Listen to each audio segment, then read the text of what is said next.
अगर ज़िंदगी में तुम्हें कुछ ऐसा चाहिए जो तुम्हें आज तक नहीं मिला तो तुम्हें मेहनत भी ऐसी करनी पड़ेगी जैसा तुमने आज तक नहीं किया। नमस्कार दोस्तों, आज के वीडियो में डिस्कस करेंगे हम 6 फरवरी के सभी महत्वपूर्ण करंट अफेयर पे।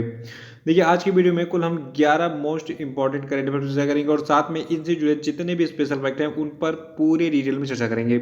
और इस वीडियो के लास्ट में आपसे 5 क्वेश्चन अपडेट पूछेंगे और कल के वीडियो के लास्ट में जो 5 क्वेश्चन अपडेट पूछे गए थे उनके आंसर भी बताएंगे, तो शुरू से लास्ट तक वीडियो में रहिए। और इस वीडियो को पूरा देखने के बाद आप इसकी पीडीएफ फाइल भी डाउनलोड कर सकते हैं, नीचे डिस्क्रिप्शन बॉक्स में आपको इस वीडियो की पीडीएफ भी मिल जाएगी। और अगर आप इस चैनल से ऐसे ही वीडियोस के ऑटोमेटिक नोटिफिकेशन पाना चाहते हैं तो चैनल को भी सब्सक्राइब करके बेल आइकन प्रेस कर दीजिएगा और वीडियो को लाइक और शेयर भी कर दीजिएगा। तो चलिए शुरू करते हैं इस वीडियो को। देखिए आज के करंट अफेयर का पहला प्रश्न है कि निम्नलिखित में से कौन भारत का पहला कोरोना मुक्त केंद्र शासित प्रदेश बन गया है। तो देखिए भारत का जो पहला कोरोना मुक्त केंद्र शासित प्रदेश बना है यह आपका है अंडमान और निकोबार द्वीप समूह। देखिए अभी हाल ही में भारत के स्वास्थ्य मंत्रालय की वेबसाइट ने यह बताया है कि अंडमान और निकोबार द्वीप समूह जो है वहाँ पर जो अंतिम 4 संक्रमित व्यक्ति थे कोरोना से उनको स्वस्थ घोषित कर दिया गया है। और आपको बता दूं अंडमान और निकोबार द्वीप समूह जो है वहाँ पर कुल अब तक 4,932 कोरोना के मामले पाए गए थे। और इनमें से जो है मतलब इन मामलों में से जो संक्रमित व्यक्ति थे उनमें से कुल 62 लोगों की मौत भी हो गई थी, बाकी सारे रिकवर कर लिए गए। और अंडमान और निकोबार द्वीप समूह की बात करें, देखिए ये भारत का केंद्र शासित प्रदेश है और इसकी राजधानी पोर्ट ब्लेयर है और वर्तमान में इसके लेफ्टिनेंट गवर्नर हैं एडमिरल D.K. जोशी। और दूसरा प्रश्न है कि हाल ही में किसे केंद्रीय जांच ब्यूरो यानी कि सीबीआई के अंतरिम निदेशक के रूप में नियुक्त किया गया है। तो देखिए सीबीआई के अंतरिम निदेशक के रूप में भी हाल ही में प्रवीण सिन्हा को अपॉइंट किया गया है और प्रवीण सिन्हा ने इस पद पर जो है R.K. शुक्ला का स्थान लिया है। और केंद्रीय जांच ब्यूरो यानी कि सेंट्रल ब्यूरो ऑफ इन्वेस्टिगेशन यानी कि सीबीआई की बात करें तो देखिए इसका मुख्यालय नई दिल्ली में स्थित है और इसकी स्थापना 1 अप्रैल 1963 को हुई थी। तीसरा कि हाल ही में किस देश ने परमाणु क्षमता से लैस सतह से सतह पर मार करने वाली बैलिस्टिक मिसाइल जिसका नाम गजनवी है इसका सफल परीक्षण किया। तो देखिए देश आपका पाकिस्तान है। याद रखिएगा पाकिस्तान ने भी हाल ही में सतह से सतह यानी कि सरफेस टू सरफेस पर मार करने वाली बैलिस्टिक मिसाइल गजनवी का सफल परीक्षण किया है। देखिए गजनवी मिसाइल जो है 290 किलोमीटर तक के लक्ष्य को नष्ट कर सकती है। गजनवी का जो परीक्षण है ये दिन और रात दोनों मोड के लिए किया गया है। इससे पहले पाकिस्तान के द्वारा परमाणु सक्षम सतह से सतह पर मार करने वाली बैलिस्टिक मिसाइल शाहीन-3 का भी जो परीक्षण किया गया था पिछले महीने में। तो अब तक 2 मिसाइलों का ये परीक्षण कर चुका है। और देखिए हम पाकिस्तान के बारे में न्यूज़ क्यों पढ़ रहे हैं, क्योंकि हमारे जो भारतीय जवान हैं या फिर मान लीजिए आप ही अगर जो है आर्मी में भर्ती होते हैं या फिर आप जो है बीएसएफ में जाते हैं या फिर आप एनडीए और सीडीएस के थ्रू आर्मी में ऑफिसर बन के जाते हैं तो आपको पता होना चाहिए कि हमारे दुश्मन के पास कौन कौन से हथियार हैं और उसको हमें कैसे नष्ट करना है अगर हमारा उससे युद्ध होता है तो इसीलिए ये सारी चीज़ें एग्जाम में पूछी जाती हैं और हमारे दुश्मन की हर जानकारी आपको जो है पता होनी चाहिए। तो पाकिस्तान ने भी हाल ही में गजनवी मिसाइल का परीक्षण किया है और इससे पहले इसने शाहीन-3 नाम के एक मिसाइल का परीक्षण किया था। और पाकिस्तान के बारे में बता दूं आपको, देखिए पाकिस्तान की कैपिटल इस्लामाबाद है, प्रेसिडेंट है आरिफ अलवी, पॉपुलेशन है 21.66 करोड़, करेंसी है पाकिस्तानी रुपी और प्रधानमंत्री यहाँ के हैं इमरान खान। आठवां प्रश्न है कि किस मंत्रालय ने हाल ही में गोवर्धन योजना पर एक एकीकृत पोर्टल की शुरुआत की है। तो देखिए गोवर्धन योजना पर एक एकीकृत पोर्टल की शुरुआत की गई है जल शक्ति मंत्रालय के द्वारा। यहाँ पे एक फोटो दिख रही है, ये फोटो आपके है भारत के केंद्रीय जल शक्ति मंत्री गजेंद्र सिंह शेखावत की, ठीक है। तो इन्होंने अभी हाल ही में इस पोर्टल को लॉन्च किया है।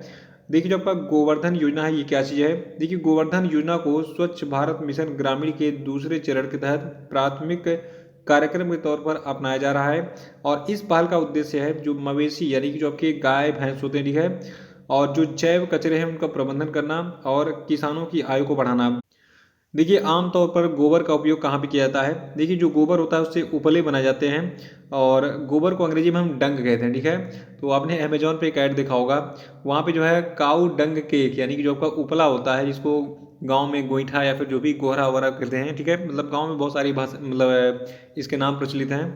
तो उसको अमेजन वाले जो है वो बेचते हैं बहुत महंगे रेट में, लेकिन गाँव में वो आपको जो है अगर व्यवहार आपका अच्छा है तो फ्री में मिल जाएगा। आप उस पर लिट्टी चोखा बना सकते हैं और बहुत सारी चीज़ें लोग बनाते हैं उस गोबर के उपले पे। तो एक इसका यूज ये है, दूसरा यूज क्या है, आप उसको गड्ढे में डाल दीजिए वो जैविक खाद बन जाएगा। तो ऐसे ही इसका अगर गोबर का प्रबंधन किया जाए, देखिए कई सारी सरकारें जो है गोबर का प्रबंधन कर रही हैं। कुछ सरकारें, छत्तीसगढ़ की सरकार तो गोबर को खरीद भी रही है, उसको फिर बायो फर्टिलाइजर में कन्वर्ट करके किसानों को बेच भी दे रही है। तो किसानों से 2 रुपये में खरीद के और 5 रुपये में बेच दे रही है गोबर का खाद बनाकर। तो अच्छी पॉलिसी है, इससे जो है स्वच्छता बनी रहेगी और जो आपके गोबर हैं इनका सही उपयोग भी होता रहेगा। और देखिए जो आपके जैव कचरे हैं, मैंने खुद अपने घर में बनाया है। मैंने एक गड्ढा बना रखा है, जितनी भी सब्जियों के छिलके वगैरह होते हैं या फिर कुछ ऐसी चीज़ जो सड़ गल सकती है, ठीक है, तो उन सभी को उस गड्ढे में मैं डाल देता हूँ और 2 से 3 महीने में वो खाद में बदल जाता है। फिर बाद में उसको निकाल के अपने मैं फूल पौधों में डाल देता हूँ, ठीक है। तो मैं भी थोड़ा सा कृषि कर लेता हूँ घर पे ही सब्जियाँ उगा के। तो आप भी इस चीज़ को कर सकते हैं। इससे आपको देखिए, ये बताने का मेरा मेन उद्देश्य है कि आप जो है स्वच्छता में योगदान कैसे कर सकते हैं। अगर यही सही चीज़ें आप सड़क पे फेंकेंगे तो फिर वहाँ पे क्या होगा, गंदगी फैलेगी। तो ये ऐसा काम आपको बिल्कुल नहीं करना है, क्योंकि देश आपका है, स्वच्छ आपको रखना है। पांचवा प्रश्न कि हाल ही में किस प्रसिद्ध इतिहासकार का 81 वर्ष की उम्र में निधन हो गया। तो देखिए अभी हाल ही में एक इतिहासकार थे जिनका नाम था द्विजेंद्र नारायण झा। तो द्विजेंद्र नारायण झा का अभी हाल ही में 81 वर्ष की उम्र में निधन हो गया है। ये भारत के बहुत ही फेमस इतिहासकार थे। आइए इनके बारे में थोड़ा सा जान लेते हैं।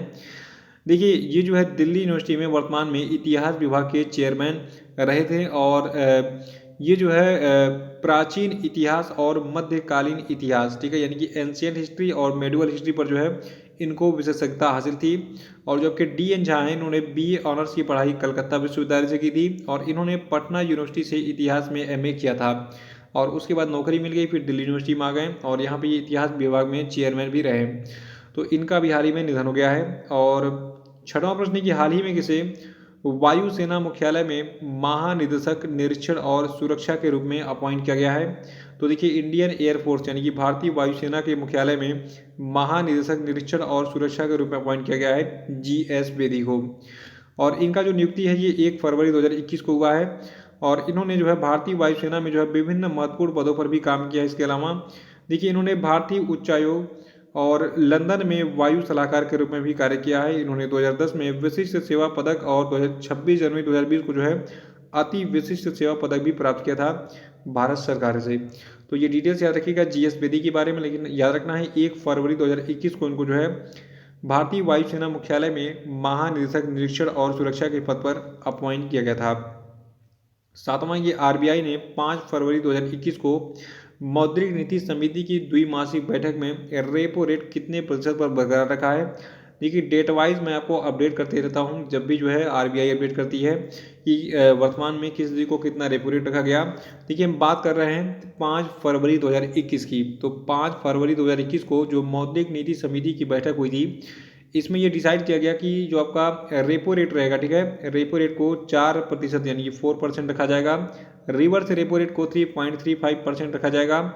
एमएसएफ यानी कि मार्जिनल स्टैंडिंग फैसिलिटी रेट को रखा जाएगा 4.25%।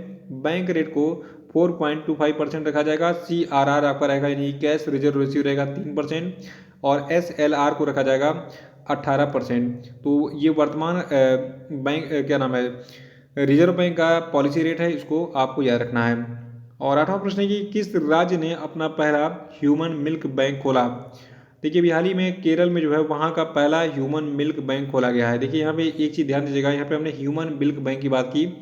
देखिए जो औरतें होती हैं जो न्यू बॉर्न मतलब नए नए बच्चों को पैदा करती हैं, तो होता है क्या, कभी कभी उनके स्तन में आवश्यकता से अधिक दूध बनने लगता है। तो आपने देखा होगा गांव में एक प्रचलन होगा, जब दूध ज़्यादा होता है तो स्तन में दर्द होने लगता है, तो वो क्या करती हैं उसको एक्स्ट्रा मिल्क को जो है बाहर इजेक्ट कर देती हैं। तो उसको वेस्ट ना किया जाए, उससे बढ़िया उसको स्टोर कर लिया जाए। तो उसी को स्टोर करने के लिए ह्यूमन मिल्क बैंक बनाया गया है केरल में। अगर वही दूध अगर जो बाहर बहा दिया जा रहा है उसको अगर हम स्टोर कर लें और किसी ज़रूरतमंद नवजात बच्चों को वो दूध हम पिलाएं, तो देखिए उसके स्वास्थ्य पे बहुत अच्छा प्रभाव पड़ेगा, पॉजिटिव रिस्पांस मिलेगा। क्योंकि आजकल तो डब्बे वाला दूध पी के बच्चे बड़े हो रहे हैं, तो भाई उनकी दिमाग भी मतलब उनके दिमाग की कैपेसिटी भी उस हिसाब से हो रही है। देखिए होना तो यही चाहिए कि जो मदर का मिल्क है वही बेबी को मिलना चाहिए। ये गाय भैंस और जो भी है जानवरों के दूध और डब्बे वाले दूध से तो जो है दूर ही रहना चाहिए, ये आखिरी ऑप्शन होना चाहिए। तो इसीलिए केरल की सरकार ने अपना पहला ह्यूमन मिल्क बैंक बनाया है।